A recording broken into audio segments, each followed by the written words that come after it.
pushed into it a little bit. It was 2 weeks before Christmas. My children were in high school. My daughter was on the rugby team, and but wasn't saying hardly anything, wasn't talking. I thought she was depressed.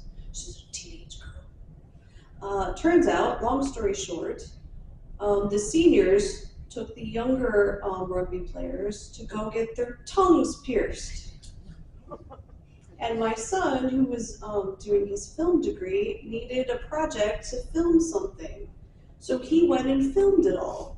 And I found out because a parent called me to tell me what was on his YouTube channel, because he had published it for his class.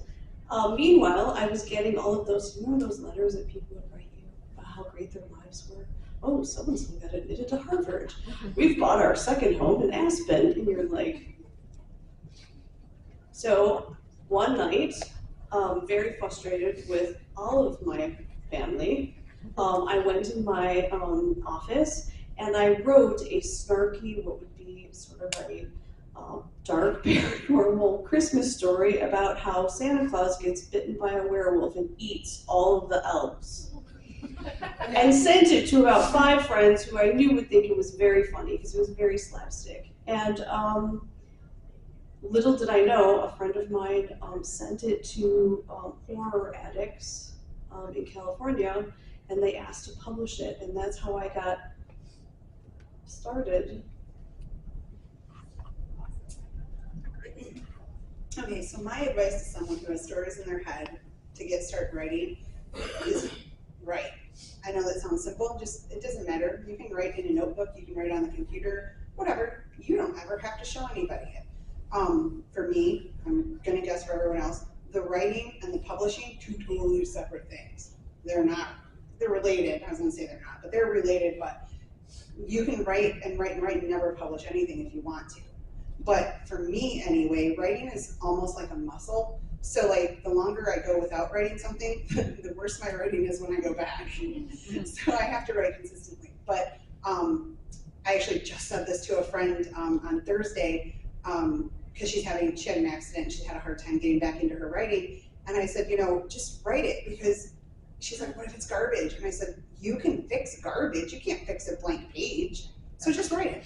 So whatever story you have in your head, even if it's just like little parts of stories, write them down somewhere.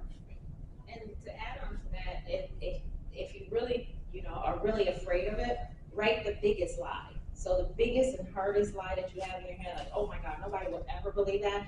Start writing that, because that'll be like the juiciest thing to write, and then it'll encourage you to be like, okay, then I can write these little smaller lies, and then they all come in together in the book. So. No, I think that all works. I live by death of the author. So once I put it out there, how it gets interpreted, if I did the best I could to make it as clear of a vision as I thought I had, whether I thought it or I just slapped it on the page, how people interpret it, it's up to them. So I don't, at a certain point, I don't look at reviews. I look at reviews for blurbs, but I solicit those from people. So art is subjective. So how many times have you been to a museum and you're like, that got on the wall? Seriously? What is that? But to somebody else, it's treasure. So, yeah. Yeah, just don't quit. It doesn't matter how bad you think it is. Don't quit.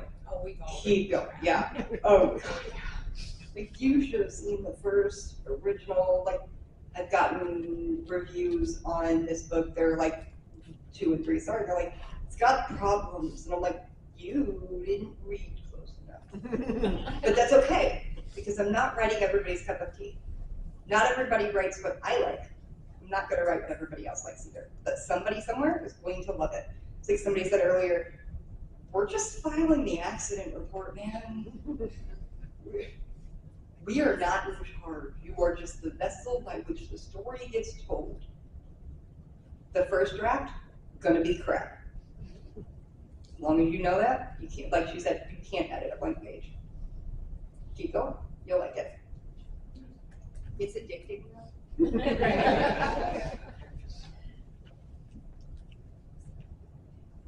Well, I'm sorry to say, but I think that's great place to end. Wait, there was one more question. Oh, that's okay. Last question, are you sure? Well, I guess for anybody, in your research, did you find anything in real life that was stranger than like anything you could have made up?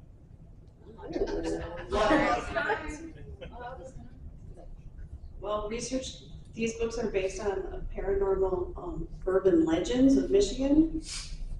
I had no idea we lived in such a strange place.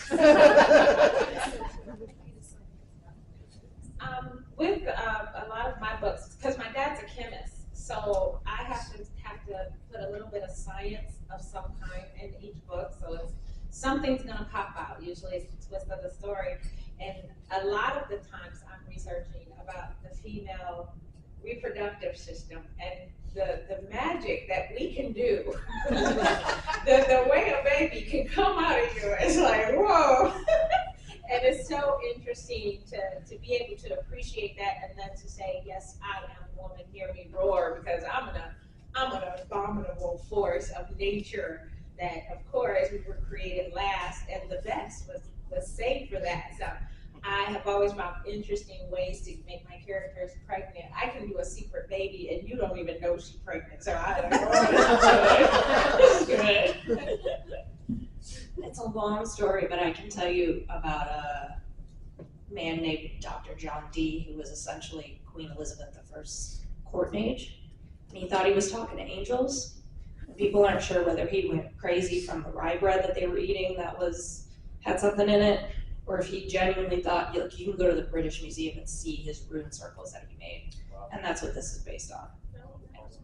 Oh, I didn't find anything cool though. She had to make everything up. I did a lot of research on what mythology actually was. And look, I like mythology. I'm gonna take your mythology and I'm gonna mess with it. It's not your normal. It's the safer way to go. I don't want to excuse me. I don't want to mess with any gods. I don't know if they're real or not. I'm gonna make up my own. That feels so real. Okay. Awesome. Thank you. I think that's a great note to end on. Thank you everyone so much for coming to our